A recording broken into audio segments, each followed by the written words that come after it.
오늘은 칼빈의 책 묵상을 오늘 함께 또 나눠보도록 하겠습니다. 오늘은 율법이라는 파트에 들어가기 바로 전의 상황입니다. 우리 인간 죄의 상황이 있고 그 다음에 이제 율법이라는 상황으로 들어가는 건데, 오늘 낭독은 우리 김효경 집사님께서 수고를 해주시겠습니다. 유인물이 없으신 분들은 뒤에서 유인물을 받으시면 되고요. 저희가 지난번에 공부했었던 그리고 나눴던 페이지는 제가 가진 책으로는 112페이지에 위에서부터 두 번째 문단입니다. 그러니까 한 8번째 줄 다음에 모든 사람은 필연적으로 죄를 지을 수밖에 없으나, 여기서부터 이제 저희가 오늘 이제 공부가 들어갑니다. 그래서 오늘 김효경 집사님께서 낭독을 해주시겠습니다. 그러면 함께 본문을 보도록 하겠습니다. 모든 사람은 필연적으로 죄를 지을 수밖에 없으나 오직 거듭난 사람은 전적인 은혜로 기꺼이 선을 행하는 진정한 자유를 누리게 된다. 그러므로 선행을 하고자 하는 의지도 하나님의 선물이다. 의지에 있는 선한 것은 모두 하나님의 은총으로 만들어진 것이다. 결심하는 것은 본성에 속하고 바르게 결심하는 것은 은총에 속한다.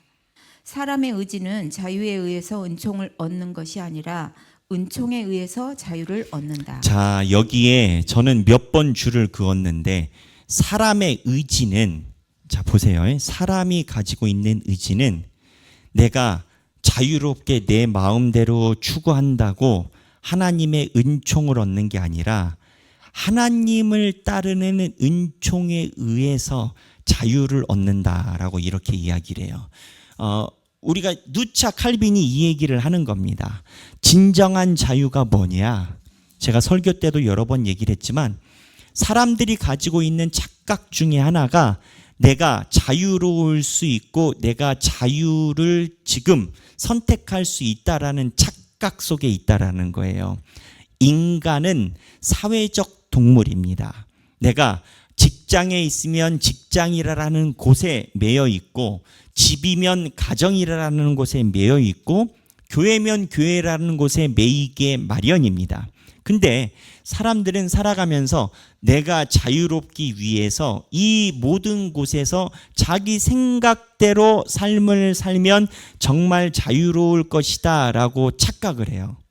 그래서 이 하나님이 주시는 생각이 아니라 자기의 생각대로 자유를 구하면 내가 온전해질 것이다 라고 생각을 하는데, 내가 자유를 추구한다 해서 은총이 따라오는 게 아니에요. 뭐냐면 하나님을 따르는 은총 속에서 자유가 주어져요. 근데 이 부분에서 우리가 생각해야 될 부분이 있습니다. 칼빈이 이야기를 하는 자유는요, 하나님을 안 믿는 사람들에게 자유를 이야기하지 않아요. 무슨 얘기냐? 우리가 예레미야서를 오래 묵상하고 지금 서재동 목사님이 애가를 하는 것을 같이 듣고 있는데, 이스라엘 백성들이 칼빈의 견지에서 보면 본인들이 하나님을 믿는 방식의 자유를 추구를 했어요.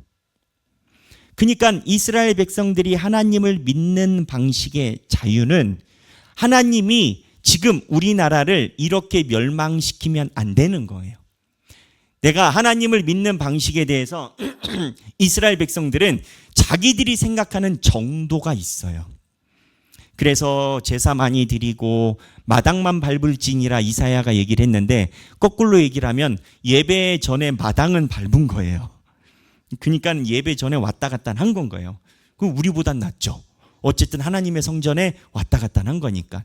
그러니까 이스라엘 백성들이 자기의 신앙생활에 자유를 추구를 했는데, 역설적으로 하나님은 이 자유가 자기 소견에 오른 대로 신앙생활하는데 자유가 있다라고 이야기를 하지 않으시고, 너희들이 하나님의 징계를 받아야 된다, 이것에 너희들이 순종하느냐, 그때 하나님의 은총 속에 순종할 때 이스라엘 백성들이 실제적인 신앙의 자유가 왔다라는 거예요.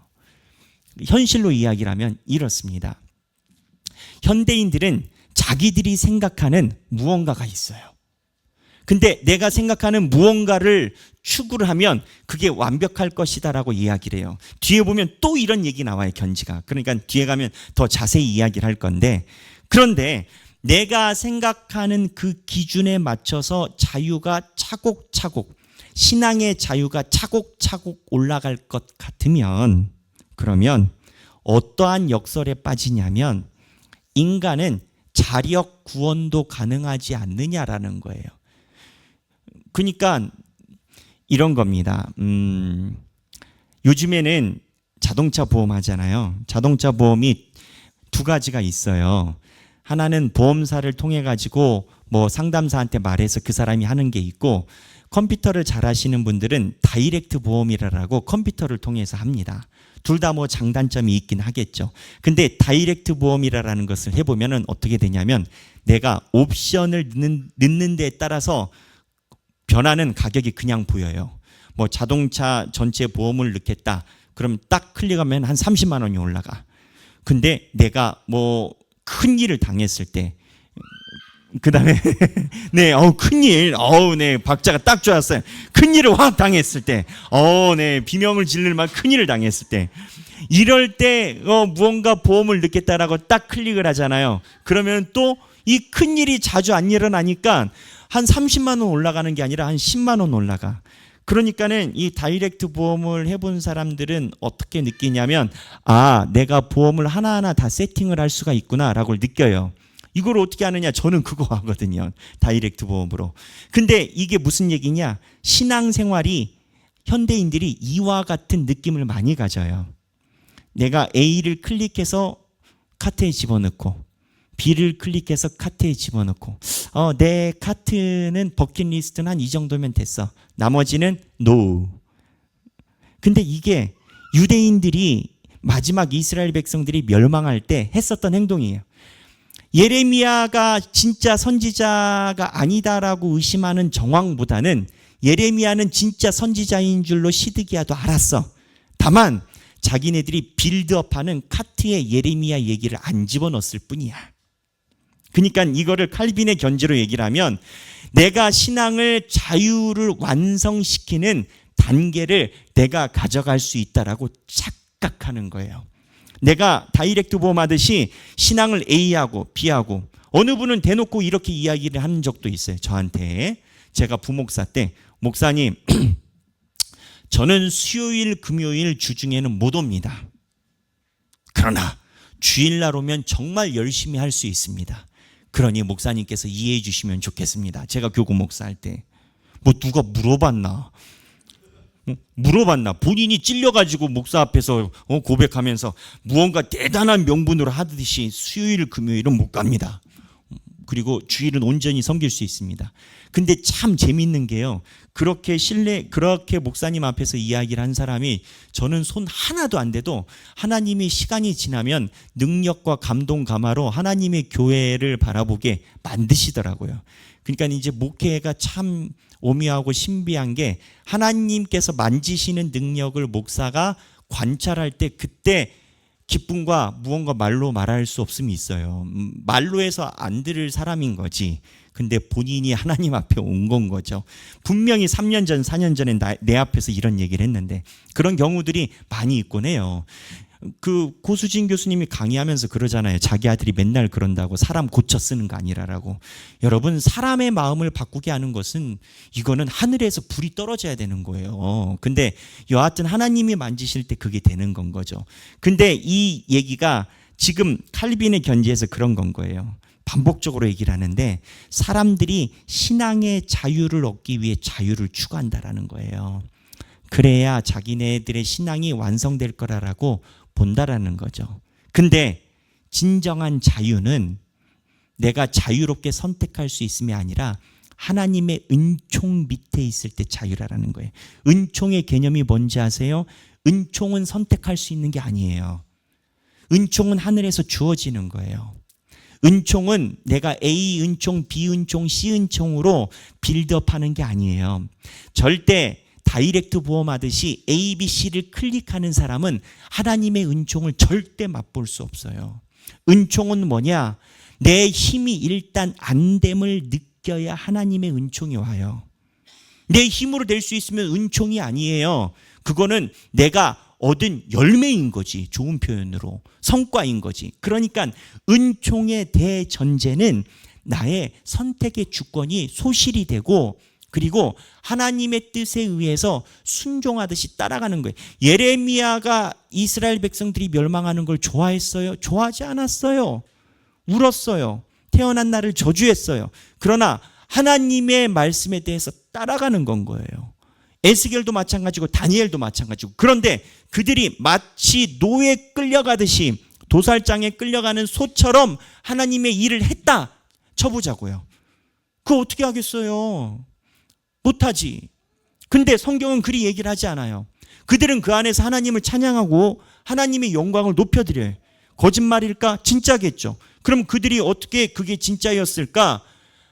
처음에는 하나님 앞에 순종할 수 없는 거라고 생각했고, 내 인생이 아니라 생각했고, 예레미야를 포함해서 많은 선지자가 나는 아이라 말을 못한다라고 이야기를 하고, 내 이사야는 숫검댕이로 내 입술이 부정하다 얘기를 하고 하나님의 길을 못 간다라고 얘기를 했어요. 그러나 하나님이 가라 할 때 내 거를 다 꺾고 주님의 길을 가니 은총을 맛보는 거예요. 은총을 맛보면 어떻게 되느냐? 은총 안에서 내가 얼마든지 자유롭게 뛰어다녀도 하나님께서 내 앞에 계시고 모든 것을 주관하심을 느껴요. 그러니까 진정한 신앙의 자유는 내 것을 꺾음이 1번이고 내 것을 꺾어서 주님의 생각 속에 들어갔을 때, 그때 하나님의 은총 속에 역설적인 자유가 얻어져요. 이게 신앙생활하는 사람들한테 지금 이야기를 하는 거예요. 성경도 마찬가지고 칼빈도 마찬가지예요. 안 믿는 사람들은 이게 뭔 소리인지 몰라. 감도 모르고 느낌도 몰라. 그런데 신앙생활하는 사람들은 알아요. 나는 내 신앙의 자유를 완성을 이루고 싶거든요. 자유의지를. 그리고 하나님의 은총이 있어야 되는 것도 알거든요. 그러니까 저도 순종하면은 굉장히 이에 대한 거부감이 많던 목회자 중에 하나예요. 머리가 두꺼울수록, 생각이 많을수록, 자기의 이성이 높다라고 판단하는 사람일수록 순종이란 단어를 극도로 싫어해요. 그런데 순종이라는 단어가 아니면 표현할 단어가 없어요. 근데 그 순종이 남들에게 굴복하는 것과는 달라요. 굴복은 참는 거예요. 근데 순종은 하나님을 인정하는 거예요. 참는 것과 인정은 아예 달라요. 굴복은 참는 거예요. 근데 순종은 하나님을 인정하는 거예요. 그러니까 이성이 강한 사람들이 하나님 앞에 순종할 수 있는 이유는 하나님 앞에 굴복하는 게 아니라 하나님의 살아계심을 인정할 때 내 거를 다 내려놔요. 거꾸로 얘기를 해서 아직도 다음 다이렉트처럼 빌드업해서 신앙생활을 하거나 이스라엘 백성처럼 가는 사람들은 하나님을 인정하는 인정도가 약하다라는 것을 본인이 집중해서 쳐다봐야 돼요. 누구를? 자기를. 하나님을 얼마만큼 인정하느냐가 이 경계의 뿌리예요. 그래서 칼빈은 자유를 추구하려고 하면 자유가 얻어지지 않고 하나님의 은총을 추구할 때 자유가 얻어진다라고 얘기를 하는 거예요. 이 견지에서 이야기를 하는 거고, 자, 그 다음에 읽어주시죠.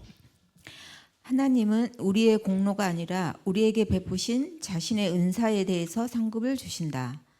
우리의 다른 박질과 그로 인한 상금조차도 은혜이다. 하나님이 전적인 은혜와 사랑으로 우리 안에서 친히 행하신 모든 일이 다 우리의 것으로 여겨지게 된다. 선행은 자유의지와 효과적인 노력으로 이루어진다. 이 두 가지 모두의 저자는 하나님이시다. 그러므로 네. 모든 것이 은혜 위에 은혜로다. 자, 이게 무슨 소리냐? 하나님은 우리의 공로가 아니라 우리에게 베푸신 자신의 은사에 대해서 상급을 주신다라는 거예요. 그러니까 은총을 갈구하는 자는 자기에 대해서 부인을 하기 때문에 하나님의 것으로 채워져요. 그러면 하나님의 것으로 채워지면 하나님의 것이 내 마음으로 하여금 그렇게 살아갈 수 있도록 힘을 줘요. 신앙생활은요, 내 힘으로 하려고 하면은 지독해서 못해요. 지독해서 못한다라는 게 무슨 내용이냐? 뭘 해야 되는 게 많아. 맨날 교무실 끌려가는 느낌이야. 맨날 무엇을 해야 돼. 그리고 맨날 내가 혼나는 것 같아. 그리고 완성해야 되고 내가 A에서 B로 가야 될 것 같아. 근데 절대 자기 힘으로는 그거를 오랫동안 가져가지 못해요. 잠시 잠깐 할 수 있어요. 그리고 사람에 따라서, 성격에 따라서 잠시 잠깐이 긴 사람도 있어요.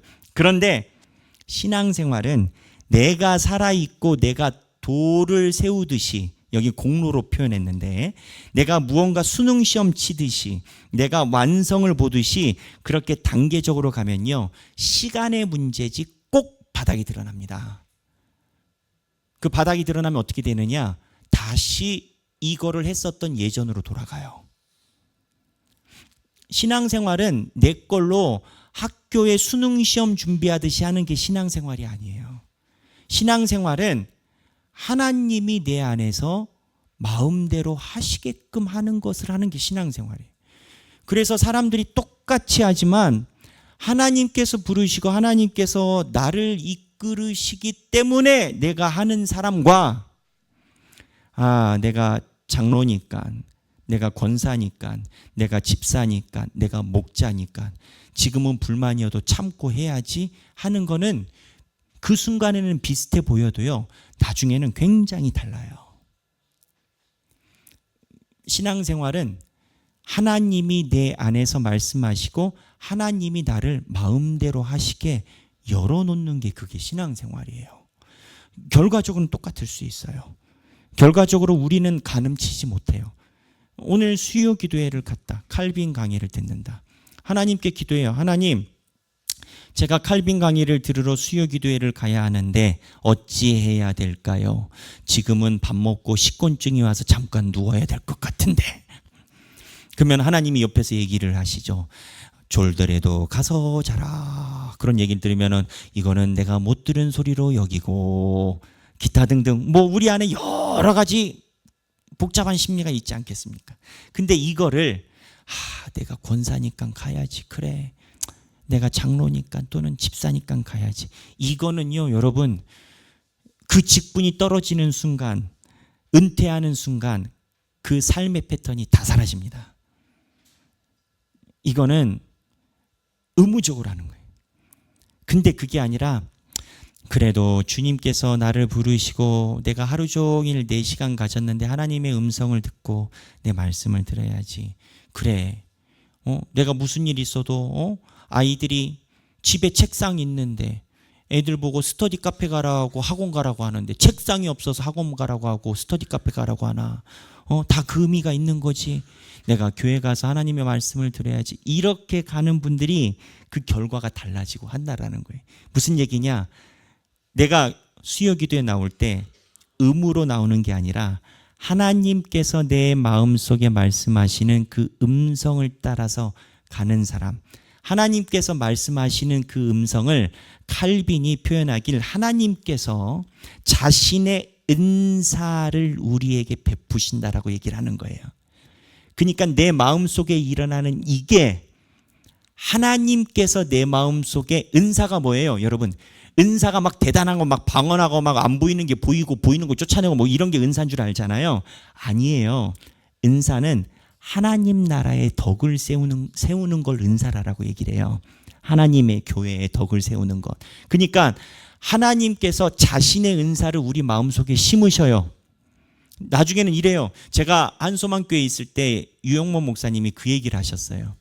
유영모 목사님 교회도 그 당시엔 굉장히 젊은 교회였거든요. 알파, 치유 수양회 뭐 이런 거 하면 이제 은퇴하신 분들이 힘들어요. 그러면 이제 뭐라고 얘기를 하시면은 유영모 목사님이, 여러분, 사역 중에는요 중요한 사역이 있습니다. 그게 뭐냐? 엉덩이 사역입니다 라고 얘기를 하세요. 이 강의 때 무슨 엉덩이 사역? 이제 나이 많으신 분들에게 격려와 위로를 드리는 거예요. 엉덩이 사역. 지금 이 알파 강의를 하는 것을 내가 도저히 알아먹지를 못해도 내가 여기 앉아 있으면 주께서 기뻐하시겠지. 그래, 교회에 한 사람이라도 앉아 있으면 덕이 되겠지. 뭔 소린지도 모르고 엉덩이로 딱 앉아 있으면 그게 하나님의 교회를 채우는 엉덩이 사역이다. 이러고 가르치셨어요. 무슨 얘기냐? 여기에는 여러 가지가 포함되는 건 거예요. 내가 교회에 대해서 충분히 내가 듣고 얻는 것이 없다 하더라도 하나님의 교회를 위해서 와서 자리를 채우고 계신 어르신들과 또는 초신자들도 못 알아듣거든요. 초신자들도 하나님께서 그 마음에 은혜를 주신다라는 얘기를 하는 건 거예요. 엉덩이 사역이라고. 근데 그 마음, 내가 교회 가서 이게 하나님의 교회를 세우는 자신의 은사. 근데 이 은사가 하나님의 은총 안에 들어간다라는 거예요. 그러니까는 무슨 얘기냐? 내가 교회와 또는 하나님의 순종하려는 그 마음도 하나님이 다 주시고 그게 형태가 어떻게 되든지 간에 그거를 따라서 해보면 나중에 하나님께서 그 안에서 나에게 은혜를 은총을 주시고 그 은총 안에서 내가 자유함을 느낀다라는 거예요. 나는 몰랐어. 근데 알파, 예를 들어서 우리 교회 알파가 없으니까 다른 교회 얘기를 하면 알파 온 분들이 그래요. 나중에 간증할 때 보면 그래요. 첫 번째, 두 번째, 세 번째 시간에는 무슨 소리인지 하나도 모르겠대. 그리고 나는 여기 왜 왔나? 그리고 와이프가 그렇게 속을 긁어가지고 억지로 왔는데, 근데 나중에 어떻게 끝나겠어요?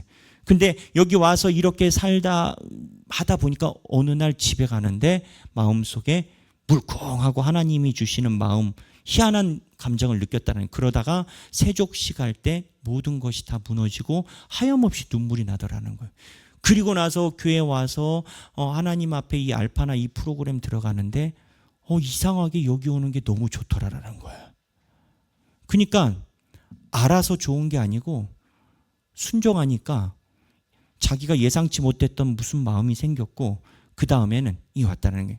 이 표현을 지금 칼빈이 말을 어렵게 하는 건데, 사람의 의지는 자유에 의해서 은총을 얻는 게 아니고 은총에 의해서 자유를 얻는다라는 그 패턴을 이야기를 하는 거예요. 그 패턴을. 그래서 선행은 자유의지와 효과적인 노력으로 이루어진다. 자유의지가 뭐냐? 인간에 가지고 있는 자유의지예요. 인간에 가지고 있는 자유의지의 목적은 이 고집이 많은 인간의 모습을 파악하는 데 있습니다. 파악해서 어떻게 하느냐? 아까 얘기를 한 것처럼 내려놔요. 내려놓으면 하나님의 효과적인 노력의 은사가 임해서 내가 나를 포기하는 데까지 내 자유의지가 가고, 그게 됐을 때 하나님의 은총이 오는 이 두 가지 작용이 우리에게 있는데, 이 두 가지 모두의 실제적인 저자는 하나님이라는 거예요. 하나님이 하나님의 백성을 그렇게 만지신다라는 거예요. 이 부분을 이야기를 하는 거고, 114페이지 율법. 자, 이제 율법으로 들어가요. 이제 율법이 왜 들어가느냐? 자, 생각해 보세요. 제가 여러분들에게 하나님 앞에 포기하는 거를 이야기를 했어요. 칼빈도 그 얘기를 하잖아요. 하나님 앞에 포기라는데, 이 포기하고 자유롭게 하는 그 틀거리를 율법이 가지고 있습니다. 율법이. 읽어보겠습니다. 자, 율법, 경건하고 올바른 삶의 규범, 언약의 법, 하나님의 뜻과 어떠하심의 계시. 네, 읽어주시죠. 율법은 삶의 규범으로서 하나님의 백성이 하나님과 이웃을 사랑하며 살아가는 길을 제시한다. 율법에는 자신의 백성을 향한 하나님의 뜻이 계시되어 있다. 예컨대 우리에게 거룩함을 명령하시는 하나님은 자신의 뜻이 우리의 거룩함에 있음을 드러내신다. 율법에는 또한 하나님의 어떠하심이 계시되어 있다. 우리에게 거룩함을 명령하시는 하나님은 자신을 거룩하신 분으로 계시하신다. 율법은 가장 고상하고 유익하게 삶을 정돈하여 세우는 방식을 알려준다. 율법 가운데 성도는 참 경건의 도를 배운다. 자, 여기까지 이렇게 읽으면 그냥 말이 그 말인 것 같아요. 여기서 중요한 부분이 우리에게 위에서부터 5번째 줄 우리에게 거룩함을 명령하시는 하나님은 자신을 거룩하신 분으로 계시하신다. 여기 계시가 중요하고 율법은 가장 고상하고 유익하게 삶을 정돈하며 세우는 방식을 알려준다. 이게 중요하고 율법 가운데 성도는 참 경건의 도를 배운다. 이게 중요해요. 참 경건의 도. 자, 이제 저를 보세요. 설명을 하면 이렇습니다. 제가 청년부 사역을 할 때 청년부 아이들이 갖는 질문과 그 패턴이 있어요. 이제 고등학교 졸업하고 제가 청년부 사역할 때 500명이었거든요. 청년부 애들만. 그 500명이었으니까 얼마나 많아요. 거의 뭐 매일 상담이에요. 그 얘가 물어보고 제가 물어보고. 근데 나는 묶어서 한 번에 다 하면 좋겠는데 그럼 또 상담이 안 돼. 안 되니까 또 1대1로 만나고. 그래서 그 교회는 이제 청년부 사역을 할 때 또 이제 아이들 차도 사주고 밥도 사주고 그런 거를 이제 다 서포팅을 해줬죠. 교회에서 이런 사역이 있으니까. 근데 이제 청년 아이들이 신앙을 가질 때 1차적으로 갖는 질문이 있어요. 그게 뭐냐면, 목사님, 저는 지금 취업 준비도 해야 돼요. 그리고 건강 관리도 해야 됩니다. 이건 너무 나에게 중요해요. 내가 청년으로서 해야 될 일이에요. 그런데 교회 사역이 있는데 내가 리더인데 교회 사역하고 이게 충돌될 때 어떻게 해야 될까요? 이 질문은 다 해요. 목사님, 시간은 한정돼 있어요. 제가 해야 될 생각은 있어요. 근데 이거를 물어보는 아이는, 대부분 목사님께 물어보는 아이들은 이미 답을 가지고 물어보는 거예요. 본인이 생각할 때 이게 목사님이 이야기를 뭐 할 줄 알잖아. 근데 그 목사님의 얘기를 듣고 최종적으로 확인하려고 이미 그 자세를 가지고 물어보는 애들이에요. 근데 물어보지 않는 애들이 있어요. 그 물어보지 않는 애들의 주장은 이건 건 거예요. 아니, 신앙이라는 게 꼭 그렇게 막 타이트해야 되나? 일주일에 한 번 예배 드릴 수도 있지, 예배를 안 드린다는 게 아니라. 그리고 뭐 내가 가끔 해야 되는 숙제가 있고 또는 시험이 있거나 하면은 온라인 예배를 드릴 수도 있지 뭐. 이런 친구들은 안 물어봐요. 그러니까 그들이 생각할 때 내가 하나님을 안 믿냐라는 거예요. 믿지, 나도 믿어. 근데 꼭 목사님이 이야기를 한 대로, 그럼 목사님이 이제 성경의 각 줄을 갖다 얘기를 하잖아요. 이렇게 해서 성서적으로 이렇다라고 얘기를 하잖아요. 그 친구들은요, 성경을 갖다가 1시간, 2시간 얘기를 해도 전혀 들을 생각이 없어요. 내 생각에 대한 신앙의 기준이 있다라는 거예요. 그러니까는 무슨 얘기냐, 제가 이야기를 하는 게, 사람은요 다 자기가 생각하는 경건이 있어요. 그럼 누구 말이 맞냐고요? 누구 말이 맞냐고? 목사님 말이 이제 목사라고 하면 부담스러우니까 배경기 말이 맞냐고요? 그 친구들 말이 맞냐고요? 그러면 하나님이 놔두냐고요? 하나님은 분명하게 성경에 대해서 이에 대해서 이야기를 해놨어요. 그러니까 경건이라고 이야기라는 형태가 우리는 다 있어요. 하길교회 교인이 200명이라면 자기들이 생각하는 경건의 모양이 다 200명이 다 가지고 있어. 근데 그 200명의 말이 다 맞다라고 하면 기준이 어디 있냐고요. 그럼 다 자기 소견에 오른 대로. 하나님이 그렇게 하지 않아요. 하나님이 그래서 경건의 모양이 어떠한지 본인이 직접 자기를 보여줘 버려요. 계시하셨어요. 야, 니들끼리 말이 많지? 애쓴다. 이게 답이야. 계시하시고, 그리고 참 경건이 뭐냐 하고 하나님이 직접 계시하셨다라는 거예요. 그 계시하신 게 뭐냐? 율법이라는 거예요. 율법의 기능은 서로 소견에 오른 대로. 그럼 율법을 보면 뭐라고 얘기를 해요? 여러분, 레위기에서 나오는 예배와 교회 출석과 그 다음에 하나님께 드리는 예물, 제정, 그대로 우리가 다 한다라고 하면은 다 힘들걸요. 하나님이 이야기라는 스탠다드는 굉장히 높아요. 근데 이게 무엇을 얘기를 하느냐? 여러분, 이 율법이 이야기라는 스탠다드를 놓고요, 사람이 두 종류로 나눠집니다. 어떤 종류냐? 신앙생활이 좀 있다라는 사람과 겸손한 사람이에요. 신앙생활이 좀 있다라고 하는 사람들은 자기가 율법이 열을 이야기래. 근데 내가 5밖에 못해. 근데 다른 사람들이 볼 때 나는 신앙이 있어. 그럼 어떻게 하느냐? 다른 사람들에게 신앙이 없어 보임이 너무 싫어. 아니 본인은 그걸 아니라라고 해. 하지만 보이는 양태는 그래. 그러면 이 오에 있는 사람들이 어떻게 하냐면 10을 땡겨서 5에다가 맞추려고 합니다. 그럴 필요가 없다라고 하고 명분을 만들어내요. 희한하죠? 근데 믿음 있는 사람들이 그래요. 왜? 교회나 그 공동체 안에서 보이는 자기의 이면적인 것을 아니 나는 신앙이 있다니까 난 하나님 믿어. 근데 나는 그렇게까지는 못해. 이거를 땡겨서 5로 하거든요. 이 종류, 이 계열에 서 계신 분이 하나가 있고 두 번째 계열이 답인데 두 번째 계열은 그래요. 10이 있어요. 내가 5예요. 그러면 이 5인 사람이 뭐라고 얘기를 하냐면 10을 땡겨서 5에 맞추려고 하는 게 아니라 주여 제가 부족해서 열심히 해도 여기까지밖에 안 되네요. 제가 많이 부족하고 하나님 앞에 면목이 없네요. 이런 사람 둘로 나눠져요. 그 청년부 애들도 목사님이 스탠다드를 얘기를 해요. 기준을 얘기를 해요. 일반적인 기준, 뭐 세상적인 전통, 기독교, 성경 뭐 다 얘기를 해. 근데 그거를 듣고 다 따라오는 건 아니에요. 근데 못 따라오는 아이들이 둘로 나눠져요. 하나는 우리 목사님 너무 빡빡해. 이 교회 뭐 그렇게 하면 뭐 살면 어떻게 하겠어? 취직하겠어? 이런 애들이 있고 다른 애들은 목사님 말씀이 맞는데 내가 믿음이 아직 안 돼. 내가 뭐 그래도 그러면 믿음을 지금 늘릴 자신이 있냐? 난 그러지는 못할 것 같아. 근데 그렇다고 내가 잘했다라고 생각하는 건 아니야. 이렇게 둘로 딱 나눠져요. 그러니까 무슨 얘기냐? 지금 이 기준이 문제예요. 이 교회 안에서 각자 생각하는 경건이 없는 게 아니에요. 다 경건이 있어요.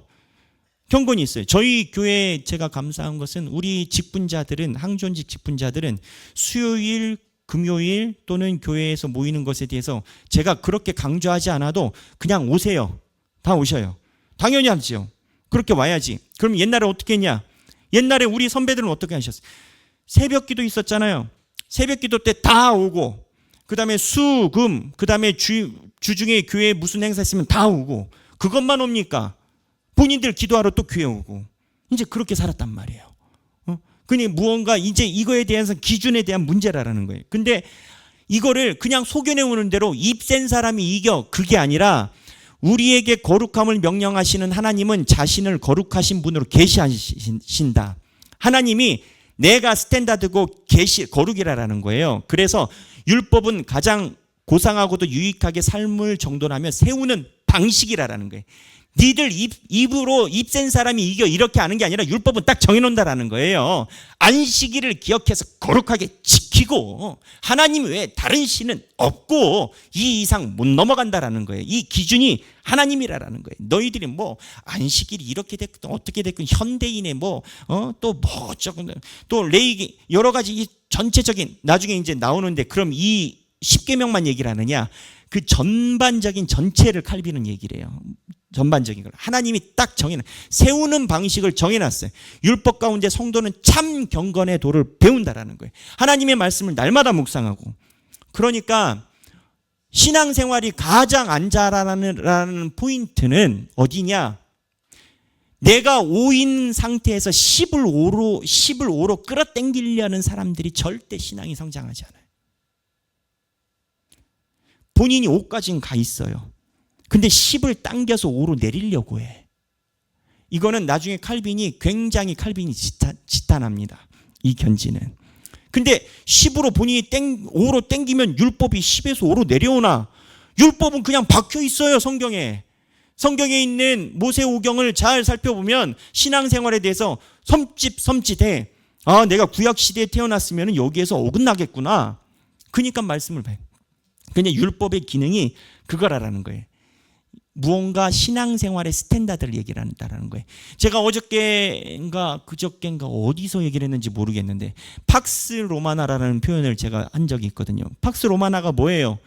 로마에 의해서 평화가 주어진다라는 로마 정부의 큰 칭호거든요. 팍스 로마나 지금도 많이 쓰거든요.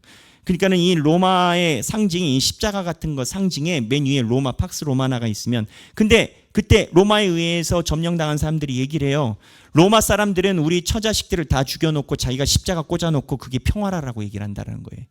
로마 사람들에게 평화의 정의는 이거예요. 로마인들이 통치할 때 평화다라는 거예요. 근데 이미 그 다른 이방인들은 뭔 거예요?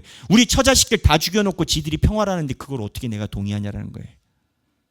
근데 이런 게 마찬가지예요. 지금도 마찬가지예요.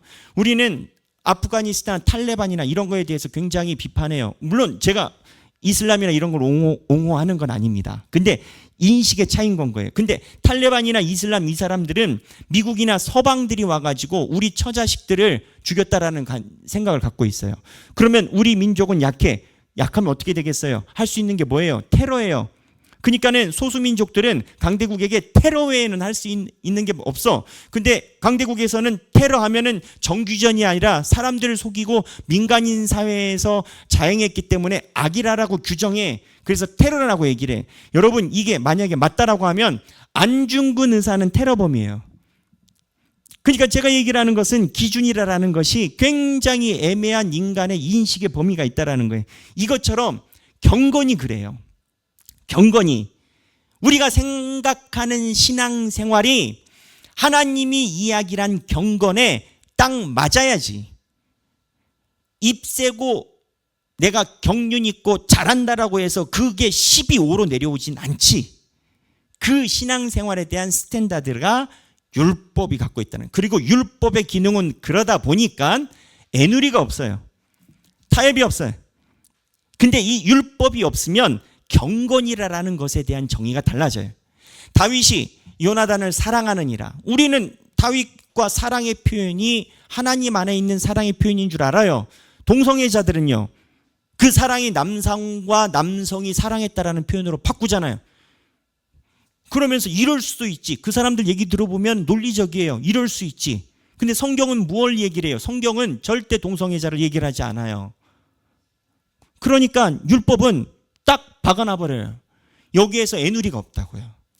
그러니까 아무리 인간이 원하는 무언가를, 아니 목사님 주일날 좀 빠질 수도 있죠. 사회생활 좀 하다가 빠질 수도 있죠. 교회에서 예배 못 드릴 수도 있죠. 뭐 내가 뭐 바빠서 이것도 못할 수도 있죠. 그럼 나중에 가서 하늘나라 가서 하나님한테 물어봐. 되는지 안 되는지. 그건 이미 로마서에 의하면 하나님이 알만한 양심을 통해서 누가 물어보지 않아도 내 안에 충돌이 이미 와요. 내 안에 충돌이 이미 왔기 때문에 질문이 생기는 거예요. 아니, 목사가 안 물어봤는데 본인이 질문을 갖고 있잖아. 그 질문을 누가 파생시켰냐고. 내가 그럴 수 있지라고 이야기를 한 건 그럴 수 있느냐가 먼저 있는 건데, 그럴 수 있느냐에 대한 질문을 누가 했냐고. 주변에서? 아니요. 그럴 수 있느냐라는 질문이 자기 안에서 일어나서 누가 하나님의 교회에 대해서 율법에 의해서 살아가는 사람은 그럴 수 있지를 생각 자체를 하질 않아요. 왜? 율법 안에 있으니까. 그럴 수 있지가 이미 하고 있는 거니까. 근데 10이 되지 않고 5에 있는 사람들이 자기의 소견에 오른 대로 그럴 수 있지가 필요한 건 거야. 나머지 5를 채워야 되니까. 근데 이 나머지 5를 채워야 되는 질문이 어디서 왔냐고. 각자 하나님이 성령님이 주시는 음성과 양심의 송. 그래서 그 명분을 가지고 얘기를 해요. 그럼 그게 맞냐고. 저도 맞으면 좋겠어요. 근데 그 하나님의 율법은 그렇게 왔다리 갔다리 하지 않아요. 그래서 율법은 가장 고상하고 유익하게 삶을 정돈하여 세우는 방식을 알려준다. 율법 가운데 성도는 무엇을 배운다? 참 경건의 도를 배운다.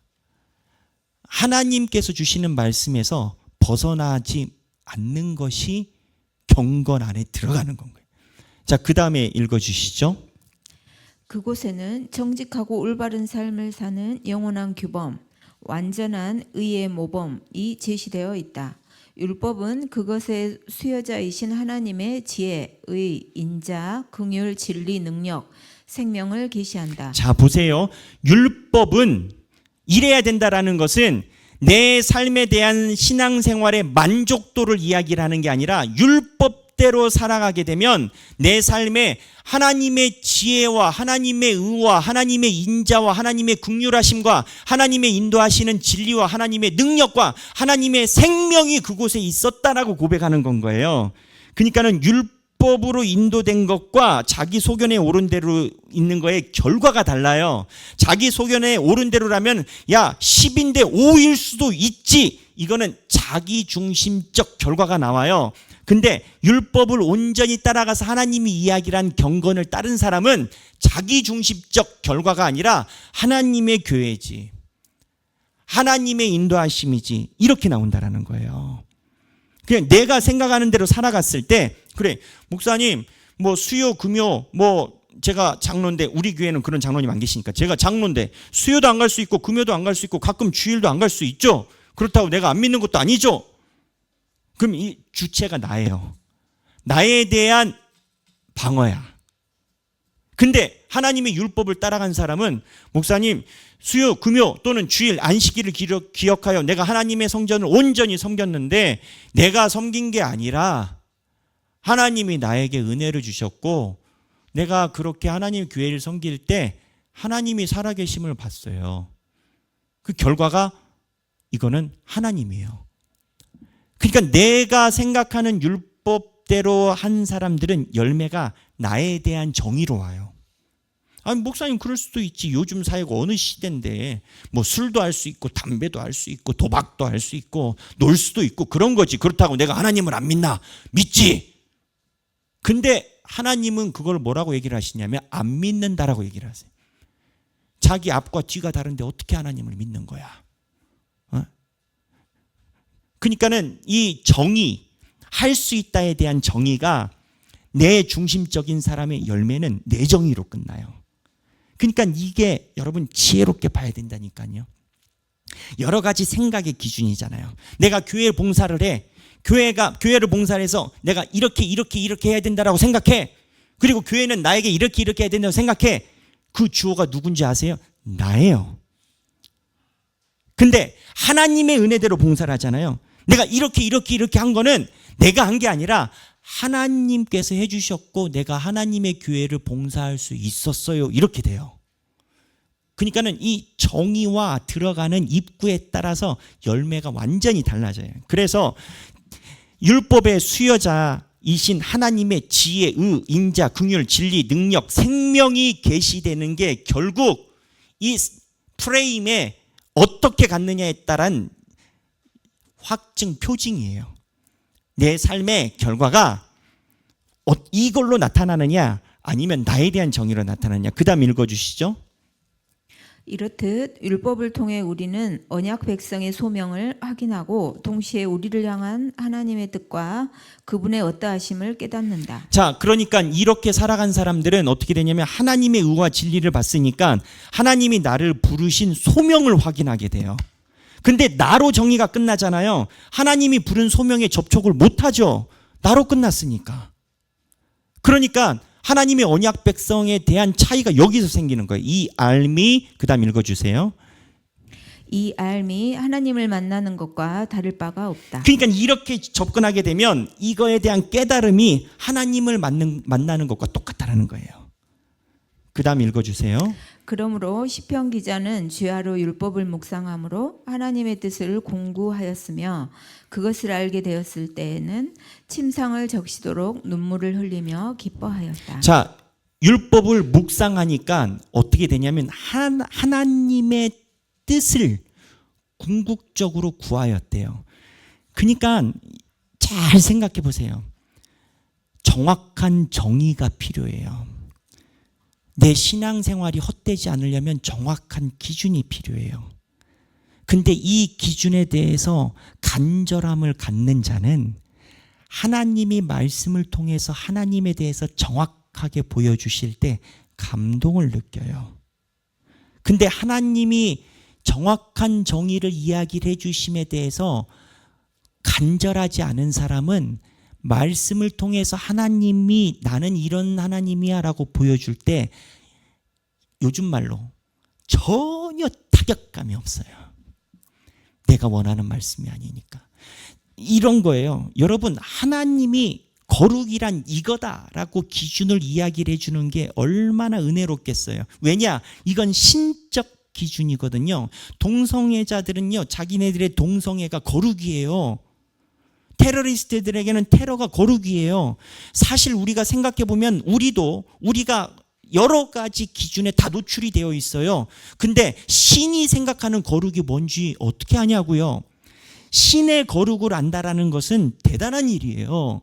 근데 하나님이 말씀을 통해서 이렇게 살아감이 하나님의 거룩이다라고 이야기를 할 때 말씀을 통해서 그 맛을, 하나님의 맛을 아는 자가 하나님의 백성이 되는 거예요. 제가 어제 요한계시록이나 우리 교인들과 말씀 볼 때마다 매번 느끼는 건데, 감사한 건데, 우리 교인들이 대부분이 하나님의 말씀에 대해서 맛을 느낄 때 집중도와 그 느껴지는 무언가가 우리 교회는 달라요. 그러니까 하나님의 말씀과 거룩을 소망하는 자가 하나님의 말씀의 맛을 꿀처럼 달게 느끼지, 하나님의 말씀을 소망도 하지 않는 자가 하나님의 말씀에 임한다고 꿀처럼 다냐고요. 팀켈러 목사님이, 제가 팀켈러 목사님을 좋아하다 보니까 AI가 자꾸 여러 가지를 보여주는데, 팀켈러 목사가 하나님을 믿는다 하면서 그 안에 속이고 있는 4가지, 성령의 은사라고 얘기를 하면서 성령의 은사가 아닌 4가지를 이야기를 하시더라고요. 그 핵심은 뭐냐?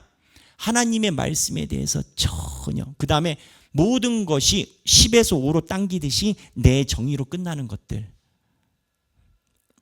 정의는, 기준은 하나님이 정의를 세우시는 거지, 내가 그럴 수 있지, 각자의 사정이 있지, 우리의 삶이 있지, 하나님이 그 기준에 맞추지 않아요. 모를 때는 괜찮아요. 모르는 사람이 있어요. 신앙이 적기 때문에 깨닫지 못해요. 그 사람들에게는 큰 자책이 없을 수 있어요. 하나님이 주시는 그게 크지 않으니까. 하지만 노블리스 오블리제라고 하나님께서 말씀을 열어준 자는 그 말씀이 내 안에서 충돌을 만들어요. 그럼 하나님의 말씀이 내 안에서 충돌을 만들면 하나님의 은총 속에 겸허하게 들어가야지. 오히려 10을 5으로 땡기면 어떡해? 그렇잖아요. 이거를 이야기를 하는 건 거예요. 그래서 율법은 10에서 5로 내려가는 과정 속에, 야, 10에서 5로 땡기는 게 아니라 하나님이 10을 얘기를 하셨으니까 하나님의 거룩과 정의는 거기에 있어. 네가 그 안에서 생명을 느껴야 돼. 그리고 네가 10을 느낄 때 그때 하나님을 만나는 거야. 10이 5로 당겨진다라고 하나님이 나오는 줄 알아? 네 만족만 나와. 하나님의 은혜가 나오지 않아. 그래서 결론은 고수진 교수님이 제임스 파울로의 신앙 발달 단계를 가지고 얘기를 했지만, 믿음이란 밑에 있는 밑둥에 있는 세계관이 바뀌는 거예요. 내가 생각하는 생각을 세계관이라고 하는 건데, 일반적인 사람들의 세계관은 내가 10에서 5로 당겼을 때 5가 타당하다라는 명분을 찾아가는 거예요. 하지만 그렇지 않아요. 신앙생활은 10을 5로 당기지 않고, 주여 5라 통제야, 사망과 생명의 법이 내 안에서 싸우니 주여 나를 구원하소서, 이거예요. 그래서 내 생각의 틀거리가 완전 바뀌고, 아까 초두에 얘기한 것처럼 내 생각의 틀거리가 바뀌려면, 섬에서 섬으로 넘어가려면 제 1차적으로는 자기 부인이 되어야만 가능해요. 자기 부인이 되어야만 돼요. 신앙생활은 자기 부인 없이 하나님의 은총이 임하지 않습니다. 여기 계신 여러분들 삶에 하나님의 은혜로 자기 부인이 되어 예상치도 못했던 하나님의 은총 속에 살아가시길 주님의 이름으로 축원합니다. 기도하겠습니다.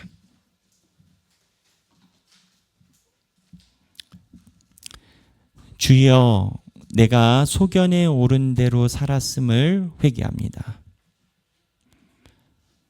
그리고 하나님 앞에 순종했다라고 생각했는데 이 산에 와서 보니 하나님이 다시 얘기를 하십니다. 네가 네 안에 네가 있었다라고 얘기를 하십니다. 주여, 우리가 날마다 우리를 부인하여 하나님의 지혜를 온전히 순종함으로 받아들여 하나님의 말씀하시는 것에 내 삶을 정위하게 하여 주옵소서. 그 길에 걸어가는 우리 하길교회 성도들 축복하여 주옵소서.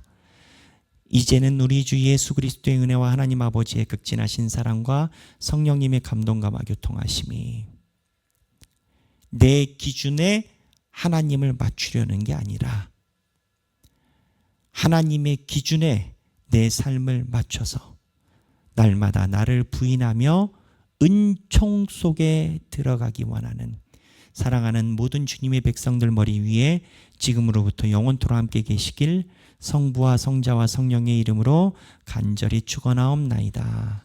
아멘.